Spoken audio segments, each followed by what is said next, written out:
without further ado, I know we've got some more folks popping in, but we'll go ahead and get started today.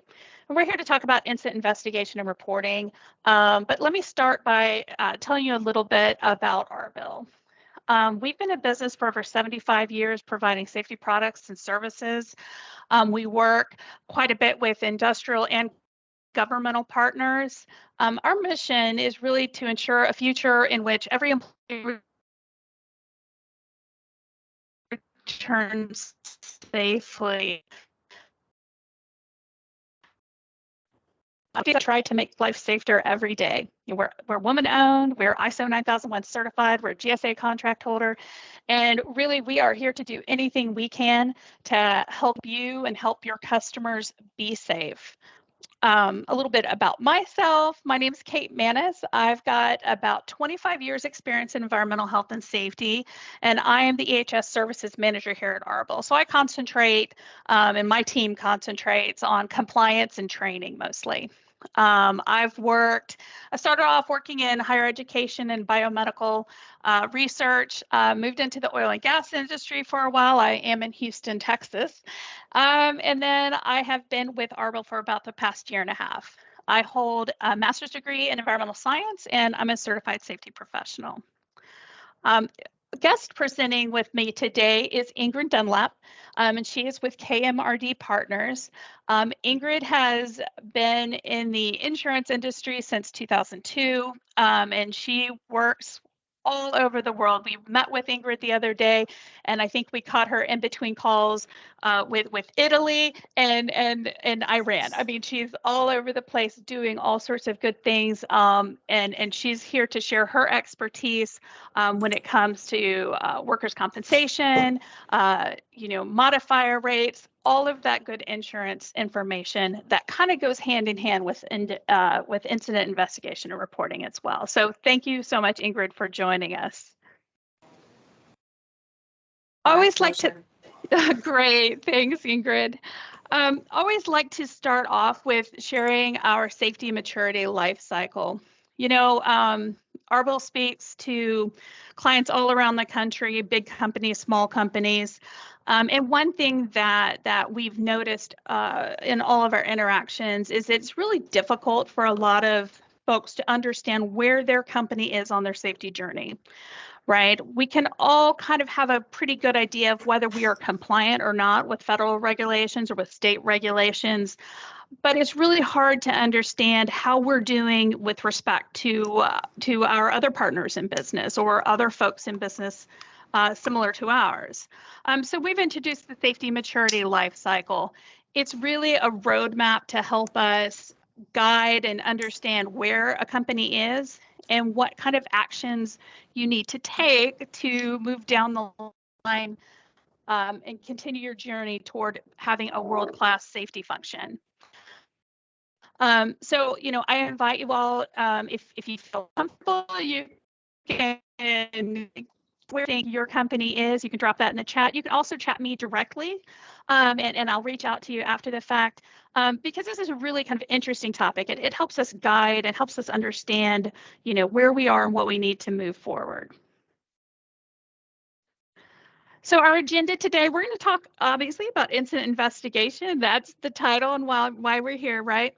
But we're going to talk about kind of the stages and what you do from a high level to really get in and investigate an incident right after it occurs, and what that kind of the tips and tricks you need to do a thorough job so that you understand why an incident occurred. We'll talk about root cause analysis, and honestly, we could talk days and days and days about the different kinds of root cause analysis. We're going to keep it high level and simple for today. But after we've done our root cause analysis, we should, if we've done it correctly, we should have identified a root cause for an incident or maybe a couple of root causes. And knowing that now we can, put forth some corrective actions. So we can close those holes, close those gaps, and ensure that incidents don't happen again. We'll also talk about some reporting requirements, and then we're going to talk about costs of incidents, not only the direct costs of an injury incident, but some of the other indirect costs and how that can affect even your insurance costs moving forward. So starting off, just a little bit of terminology to make sure we're all kind of on the same page. When we talk about an incident for our purposes today, we're talking about a work-related incident, an event that occurred which has had resulted in some kind of loss, whether it's an injury or illness or fatality, if it's property damage, if it's monetary damage, or damage to our company's reputation. Near miss is a work-related event which could have resulted in a loss but did not.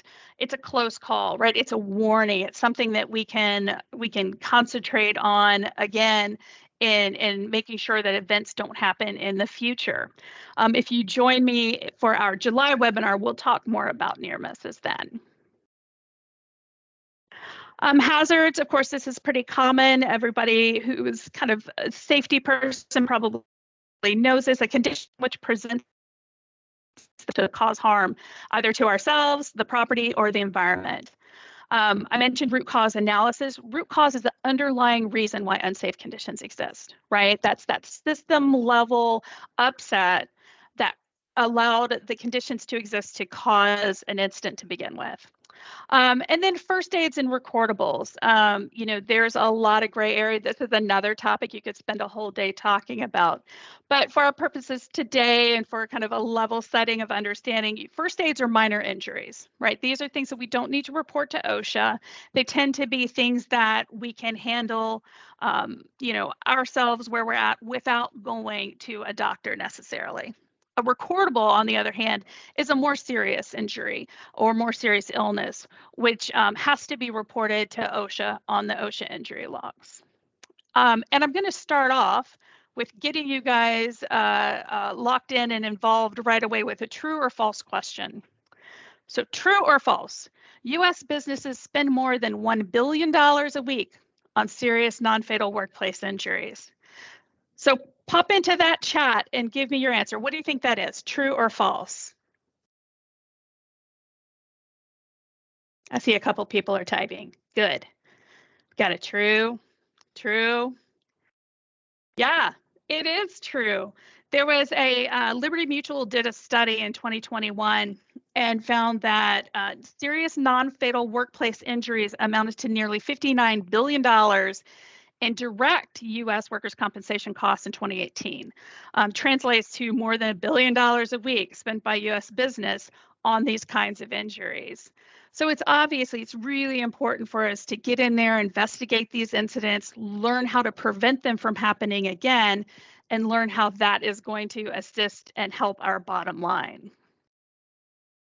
So starting off, talk about the stages of incident investigation, kind of the order, the recipe that we follow to get incident investigations done well and completely. First and foremost, we preserve and document the incident scene. We collect information. We'll perform a root cause analysis, and then we'll implement some corrective actions. We'll talk about each of those in a little bit more detail here. Starting off with documenting the incident scene. First and foremost, you need to make sure the scene is safe, right? Is the environment free from hazards? Has equipment been de-energized? Is the breathing air safe? Has it been assessed? Is it safe for individuals, even rescuers, to enter the scene, right?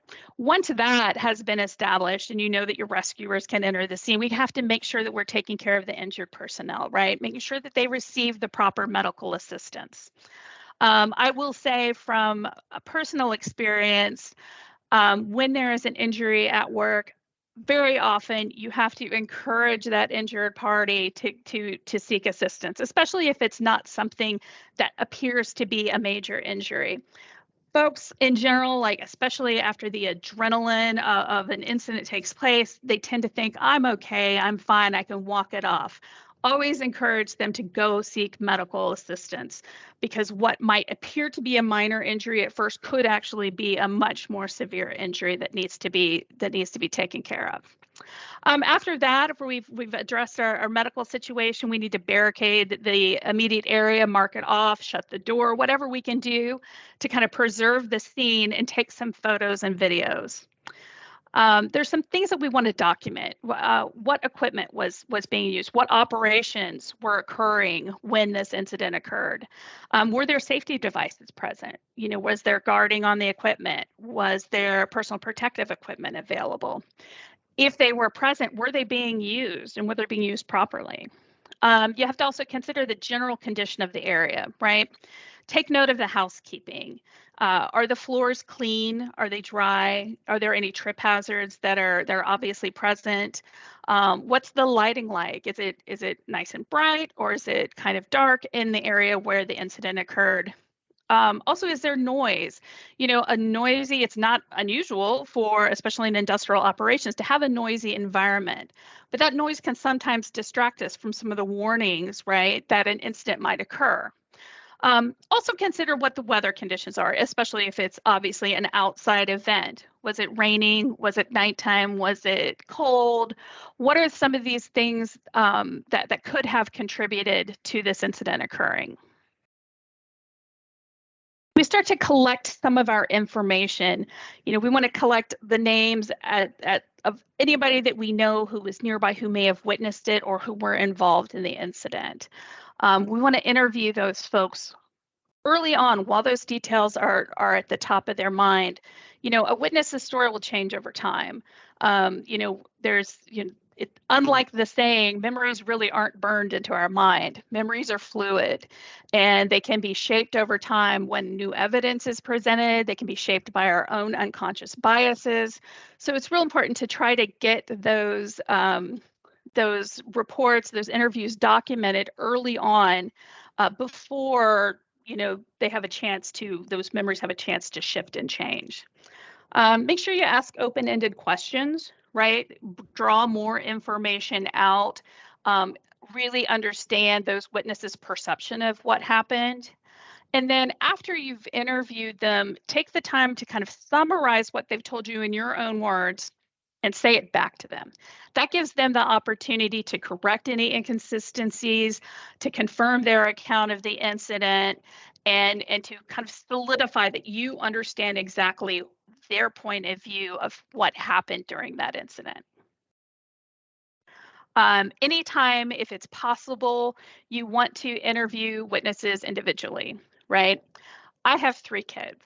If I walk into the room and my 3 kids are there and something is broken and I say, hey, what happened here? Boy, there's going to be a lot of crosstalk. There's going to be finger pointing and blaming, right? But if I take them individually, I'll probably get to the truer cause of the incident to begin with, right?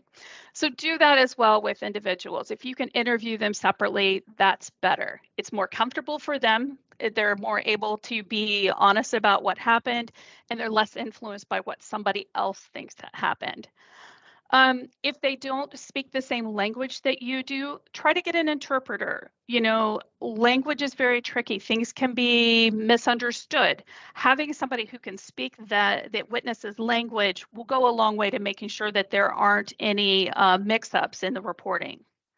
Of course, if you are talking about a union shop, you have to allow labor representatives to be present. And I think that's really important because that really helps you do this last bullet, emphasizing that the goal is on preventing future incidents. Like, we're not trying to blame an individual. We don't want to assign blame. We want to know why something happened. And once we know why something happened, we can keep it from happening again.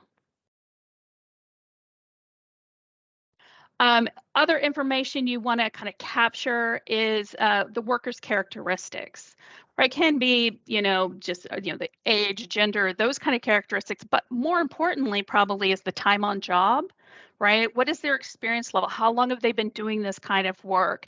How long have they been on this particular site? Are they a full-time, a part-time? Are they a contract worker? Understanding some of those characteristics can be helpful to understanding perhaps their state of mind and what their experience was and how that impacted the potential incident. A description of the injury and illness, to the best of your ability. Obviously, we're not physicians, but the body part affected, the severity of the injury, these are things that we will eventually, if it's a recordable injury, these are things that we'll eventually need to report to OSHA. We want to document the incident location, where exactly it happened, and all of the conditions that were in place when we looked earlier and we were determining, was it noisy, was it clean, was it daylight, was it dark, was it wet, was it dry? All of those conditions capturing all of that information is really important when we go into our root cause analysis. And when I talk about the root cause analysis, I'm really talking about the kind of the nuts and bolts of the incident investigation. Right now, we've gathered all of our information. We've talked to witnesses. We've taken pictures. We've made sure that all of our injured people were taken care of. But now it's time to sit back and really look at all of the data that we have and identify the underlying systemic issue that caused the incident to begin with. What was that system level root cause? There are a lot of different methodologies you can use for root cause analysis. You may have heard of, and you may even practice yourself, taproot, Y-tree, fishbone. There's a lot of very complex methodologies that are very appropriate for complex incidents. There's some simple methodologies. They're really great for more simple, straightforward incidents as well. I think of the analogy of math, right? Some math problems can be solved with simple arithmetic. Other math problems require calculus and differential equations. So understanding what kind of root cause analysis you need to do, what kind of training and background, what kind of personnel you have to have involved, what their knowledge is for root cause analysis is really going to be based on kind of the type of incident that's occurred. So I've got another true or false for you. True or false, the core members of a root cause analysis team should be upper management. I see some typing. False, I got a false. That's right, false. We don't want, which is not to say, hey, love upper management, right? They're the folks who help us write the checks to correct the wrongs.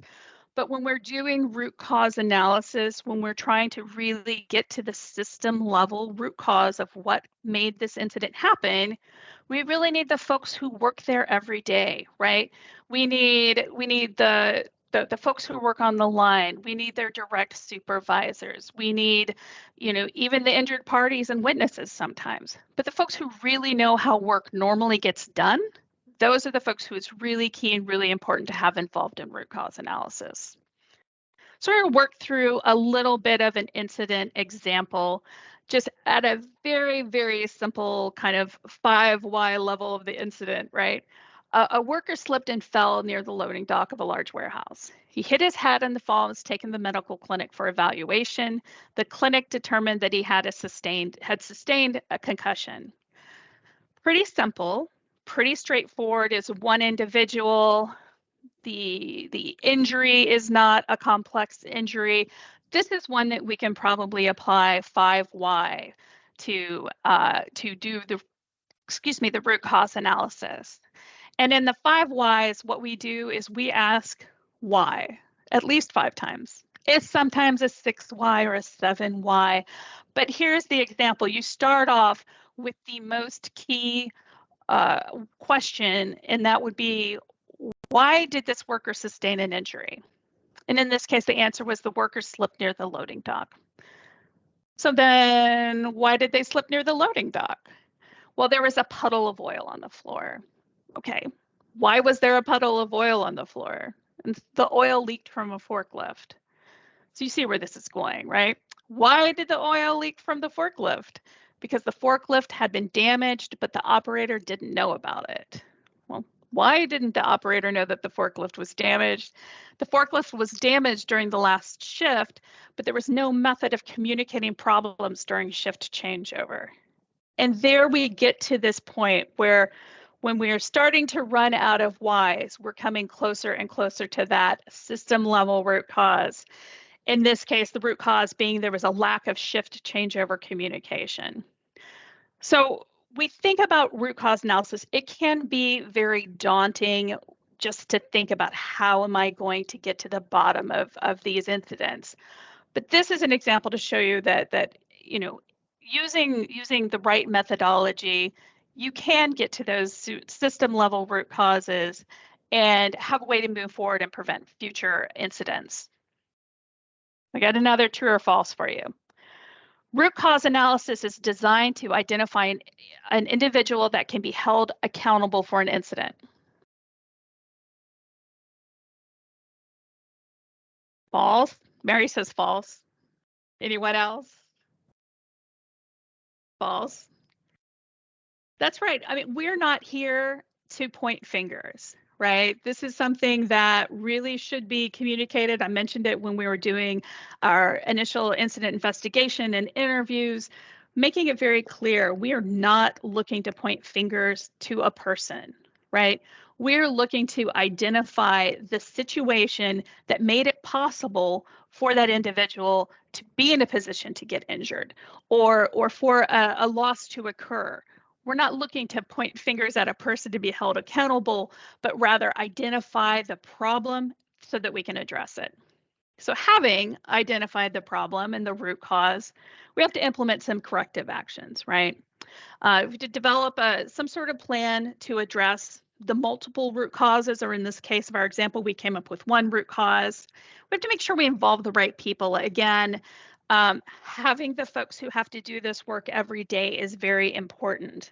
If we come in as safety or as upper management and say, well, the answer here is you need to do this thing this one way. Well, the people who actually do the work are going to understand, are going to be able to tell you, well, I can't do it that way. It's not possible. It's not feasible. It takes too much time. It takes too much effort. We lose productivity. So it's really important to involve the right people in coming up with the corrective actions so that you get something that is smart. We'll talk about that on the next slide. But once we have these actions identified, we want to track them to completion and make sure everything gets done. So our example for a corrective action to our root cause for our incident we just discussed was a management supervisor will work with warehouse staff to develop and implement a checklist to facilitate shift turnover activities by the end of, enter the date here, maybe the week, could be the day, could be the month, but by a specific date. So how do we know if this is a SMART action? Well, we can measure it by using the acronym SMART. So S stands for specific. And it is specific because what we're talking about is a specific checklist. I'm sorry, I've got an echo. Okay, great. Yeah, it's a specific thing that we're going to produce, right? It's not nebulous. It's not work on improving. It's an actual thing we're going to produce. It's specific. For M, it's measurable. It's one and done. We're going to know when this is complete, right? I've seen a lot of correction actions. I've seen when we talk about SMART, often we're talking about goals. If they're kind of wishy-washy and you can't tell when it's done, then it's not measurable. Achievable. That's the A in SMART. Is it reasonable to complete? In this case, yes, it's reasonable to think that the management supervisor and the warehouse staff can get together and come up with a checklist. The R is relevant. So does it actually address the root cause? In this case, absolutely. Our problem was that the shifts weren't talking to each other during shift turnover. Here we're going to implement a checklist that will help facilitate that conversation. And then finally, the T in SMART is it timely? Having a clear due date is important. Human nature is to, we've got a lot to do. We've got a lot to do every day. Having a due date, right, puts a little pressure on, but also ensures that we can be held accountable, we hold ourselves accountable to getting those actions completed in a timely manner, so that we can, again, hopefully prevent a recurrence of any kind of incident. Now, having gone through all of that, we have had our incident, we have investigated it, we did a root cause analysis, we assigned some corrective actions, and we tracked them to completion. Now, one of the key things we need to do is share, right? We need to openly share this information with the whole company, right? We need to acknowledge that an incident occurred.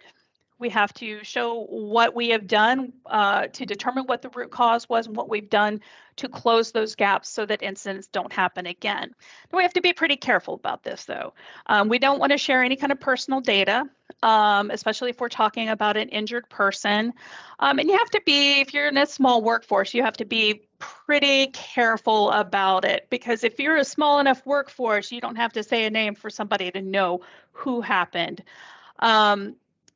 You can communicate this through in-person meetings, you can do it through toolbox talks, you can include it in emails, newsletters, however you need to do, whatever functions best for your operations is great, but get that out, share those results, and then listen for feedback, right? Oftentimes after we share results, and I've seen this in larger companies I've worked with, we've shared results of an incident only to have several people come back and reply back to us, hey, that almost happened to me as well, right?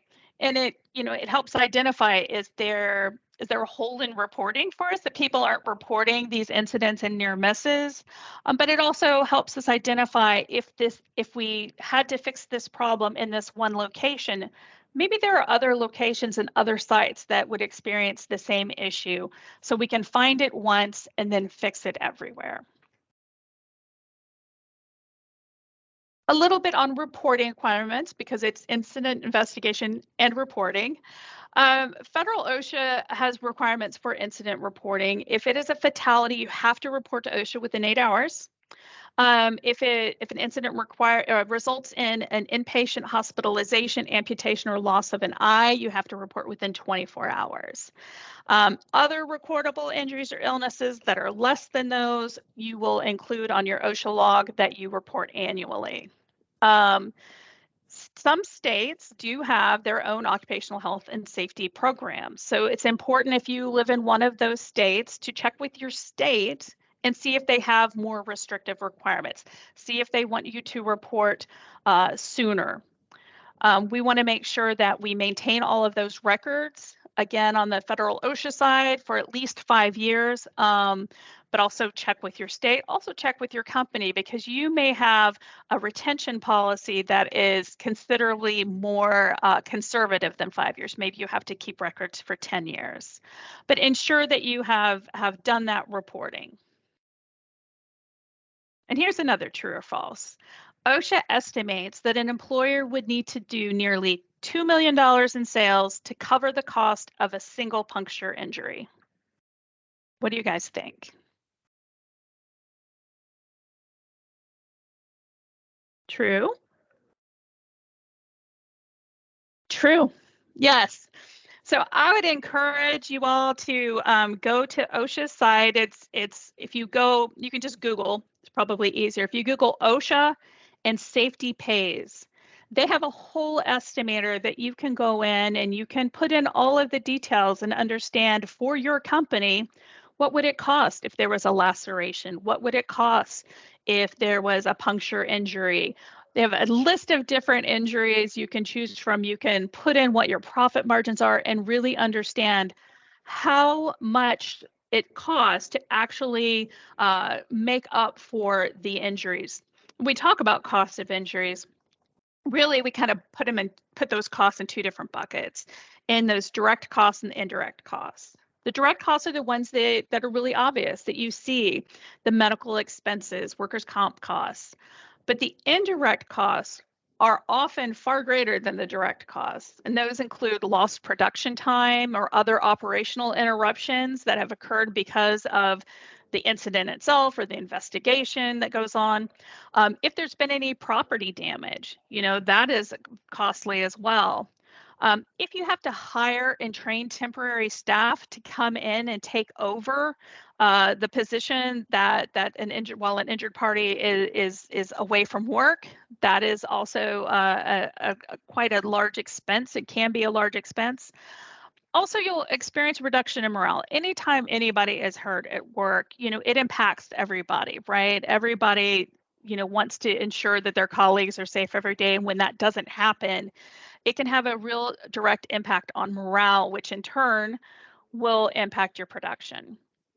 And then last but by no means least, you could face OSHA penalties. Now, in 2021, the National Safety Council stated that the total cost of worker injuries was $167 billion. And you see they split it up in the medical expenses are direct costs, and then those indirect costs of wage and productivity and administrative expenses. The average cost for a recordable injury was $42,000. The average cost of a fatality was $1.34 million. So clearly, the direct and indirect costs of injuries and illnesses have a huge impact on a company's finances.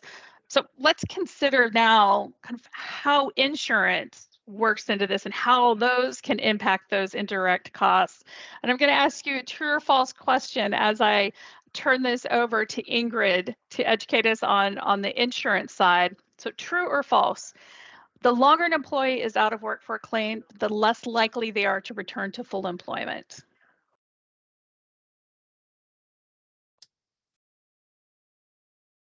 True. Mm-hmm.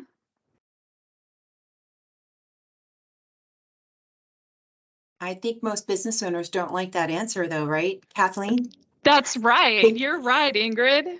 I don't think they like that true answer, but the statistics are there that if an employee doesn't return within 6 months, is that on the next slide perhaps? I'll tell you what the answers are though, but if an employee doesn't return to work within the first 6 months, first of all, 6 months, you've got 55% of your workforce is going to return. In 1 year, that drops down to 35% of your workforce will come back, employees that were injured while on the job. And if you wait 2 years, you're all the way down to 4.9%. So those statistics are staggering. And that is why incident reporting is so crucial to an organization and doing the root cause analysis to keep up with your safety culture and to ensure that first of all, you're trying to prevent future accidents from happening. And second of all, you're trying to make sure that employees who have been injured on the job, that they get back to work as quickly as possible, because that's going to cut those expenses that you talked about, Kate, the $2 million in sales that you have to make up for a worker that is injured on the job. You've got the indirect costs that you're looking at. Luckily for business owners, or they may not like this, but corporations, every state in the United States of America is required to carry workers' compensation. Unless you're a sole proprietor, if you are a corporation, you have to buy it. It's statutory. And luckily for us, when we do buy workers' compensation insurance, it does pay for an injured employee's medical expenses. And it also pays for the time that they are away from work. So the indemnity that they're indemnified for the work they would have been paid for, it's not taxed. So it's at 66 2/3 of whatever their salary or normal working, not salary, but hourly wages would have been for a week. And so that part's paid by the insurance company. But in the long run, do you as the employer wind up paying if you don't have a great safety culture? I'm asking that question to everybody now, if they understand whether they would or not. It might not be a slide, but it is a question posed to everyone. Do you think that you pay anything from the insurance that's paid out for an employee that was injured on the job? Yeah, that's good, Bob. Work comp claims are not like a fine wine. They get worse over time. Isn't that true? So from a workers' compensation standpoint, it will eventually catch up with you if you don't have a safety culture. One of the first things that we do when we work with insured clients and corporations like you is we really push to make sure that you're working with your employees and having a safe work culture. And that incident reporting that Kate just went through is very important. When you do that on a regular basis and you have what she had mentioned, toolbox talks, that is all things that insurers or insurance companies are looking for. They want to see that you are interested in safety and how you handle it and how you prevent it from happening again. And as someone who markets your business to an insurance company, I like to use that under the accomplishments that you've done and initiatives that we undertake continuously. to improve your risk profile. So we're working on that to continuously improve your risk profile and show it to underwriters that you are taking that seriously. That being said, from the workers' compensation standpoint, when you look at the pricing mechanism, you're looking at the claims that you've had in the past from an injured worker. It will eventually come back to affect you. So here we see the steps that you want to take if you do obviously have a work comp claim.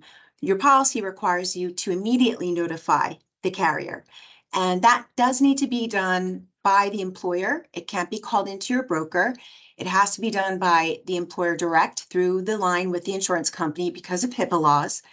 And then once that gets underway, your broker or risk manager can help you learn about that. There are a lot of privacy laws involving a person's identity and the nature of the injury. So as Kate had said earlier, you kind of need to make details not apparent or specific to small organizations that they may be able to figure something out about a specific insured person who was injured. As we go forward, let's just move to the next slide. So I kind of think I've worked through those issues. There's something called an experience modification factor, and that is basically your safety score that is comparing what your workers' compensation loss experience is as compared to other businesses like yours in your state, and across each state they do this. And it basically is there to look at how you guys are performing and making a line where you're at where you're basically comparing from 1.0, which is a neutral, and comparing you to the actuarial statistics of that state, what they expect the losses to be. It basically will take a look at your employee morale. As Kate had said, that's kind of an indirect cost. The lag in production time, she mentioned that as well. And obviously the bottom line, the workers' comp premium is mentioned. You can flip to the next page. Sometimes you will hear an EMOD, you'll hear EMR, EMF. It's all the same thing, and it's experience modification rating factor. Again, it's comparing your industry claims against everybody else that is your competitor in the state. If we flip to the next page, we get to a nice graphic here that will help you. And what it does is it's going to go back 2 years in time, and it's going to take your losses for the 3 years that were consistent before that. So these are going to stay with you for a long time. Insurance companies are going to look at your losses for the last 5 years. They want to see the 5 years, and your experience modification factor is going to be a factor that they assign to your company, and that is going to affect the bottom line of your insurance premium. It's going to take the losses. Let's take, for example, your 2023 mod. It's going to go back 2 years because losses develop over time. If we had losses in 2023 or 2022, they may have just happened, but they could be lagging and they might gain speed after that 6 months the employee still hasn't returned to work. As Bob said, workers' comp claims aren't like fine wine. They don't get better over time. They get worse. So the score starts with 2 years prior, and you'll take 2021, 2020, and 2019. And that'll be the 3 years of your losses that they count towards your mod. And then each year, the year before will fall off. So if I went to 2024, I'd start with 2022, 2021, 2020. And that year of really bad losses you might have had in 2019 falls off, and it doesn't affect you anymore. So it keeps a running report of what your losses are as they go over time and are closed out. If we can flip to the next page and just see how can this help. If you're at a 1, it's a neutral. If you are at a +1, anything above a 1.0 is a percentage that is debited against your workers' compensation premium. So imagine a client who has a 1.918 mod. What do you think that means? It means that 91.8% debit is being charged on top of their premium of 100%. So they're getting charged 2 times what their premium really should be. If they had just not had that many workers' comp claims, they actually, or severe claims, they could be getting what's called a credit, which is anything under a 1. So if you perform really well and you have a 0.85, you're getting a 15% credit against your workers' compensation premium, and you're getting rewarded for having a good safety culture and that you're reporting your claims quickly and getting them closed out fast. If we could flip to the next page. And this is basically that example that I just discussed. If you have a good company and their mod is a 0.85, they're getting that 15% discount, and you're paying 85 cents on the dollar for insurance that you're getting. If the bad company has an inadequate safety program and they have frequency of claims or severe claims, their mod is a 1.45, they're actually being penalized by 45%. For every dollar that, for every $1.45 of insurance that they receive, $1, they're actually paying out $1.45. So you can see how it can really affect the bottom line. If you can just flip to the next page, if there are more there. Yeah, I did have a couple of other things that I just wanted to talk about. The more that you work on incident reporting and keeping that going quickly, reporting it to the carrier and having those claims reviewed and looked at, the better off your profile will be and the more you'll save the bottom line for your workers' compensation premium. When you aren't fortunate enough to have a Kate on staff, someone who has a master's in risk management, safety, health, and all those things that a company doesn't have the money for, to pay for a staff member that can help them get through that, make sure that you work with your insurance company because they have people on staff that can also help you keep up with the root cause analysis of an injured worker and how that happened. So if you're a small company of only 9 or 10, make sure that you're trying to work with your broker and with your insurance company to see what resources they have that they can provide to you to help you do that so that they can help you improve your risk profile so you can help your overall bottom line number. And Ingrid, there was a question from Sari already. And everybody else, if you have any questions, please go ahead and type them into the chat while we take Sari's questions. Do employees know what their company's EMR rating is? Is that something that they can see?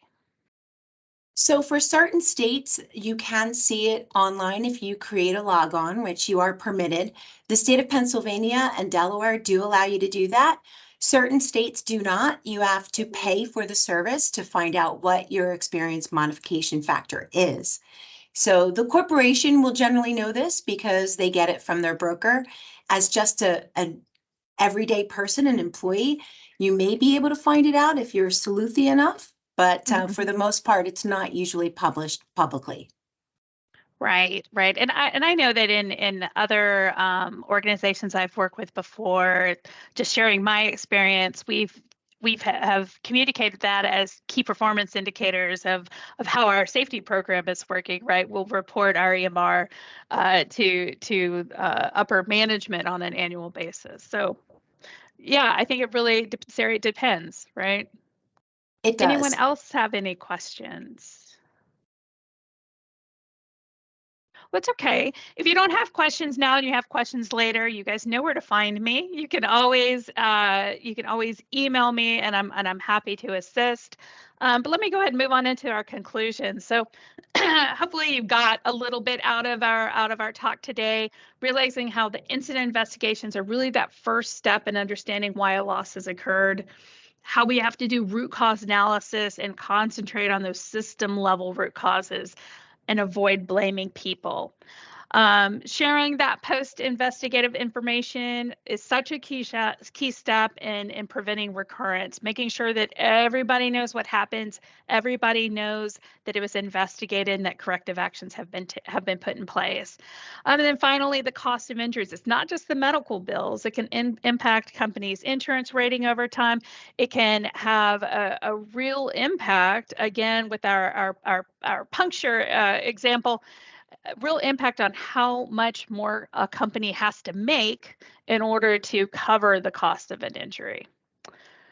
So I'll bring us back to our safety maturity life cycle again, and perhaps through the discussions today, maybe your opinion of your company has changed. Maybe you're thinking you're in a different place as we've talked about the incident investigation and reporting.